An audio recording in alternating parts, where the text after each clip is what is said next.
রানীগঞ্জে দিবালোকে ডাকাতি ও গুলিবর্ষণ।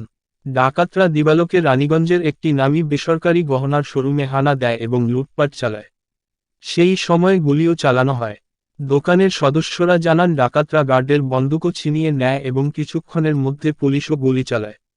অন্যদিকে পুলিশের পক্ষ থেকে ঝাড়খণ্ড বর্ডার এলাকায় নাকা তল্লাশি চালানো হয়। हाँ तो फिर कैसे गोली लगा? हम बाहर आए, हाँ। पता चला कि कुछ डकैती चल रही है, फायरिंग हो रहा है। तो आदमी भाग गए उधर, तो पुलिस आई। पुलिस मैंने आपको गाड़ी में कौन गोली डाकत लोग गोली मारा क्या? मतलब अपने आप एक हाथ गोली आ गई हो, फायरिंग की हो दिन दहाड़े। नंबर पीछे ओटा ना फोन नंबर ये भी लेना चोरी है गाड़ी है, ये भी चोरी है गाड़ी है। ये नहीं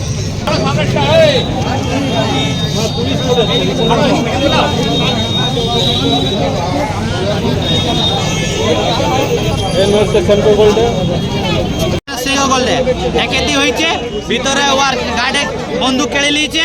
তারপর অফিসার ওখান থেকে ফায়ারিং করছিল। অফিসার মহল ফায়ারিং করেছে, অনেক ফায়ারিং করেছে অফিসার। ওদিকে ফায়ারিং ওরা 7 জন আছে, অফিসার একজন ফায়ারিং করছিল। ওদিকে ফির ওখানে যে ফির তোমার মহাবীর হয়ে পালাই গেছে ওরা। কজন ছিল? 7 জন। কতগুলো গুলি করেছে তো? অনেক গুলি করেছে।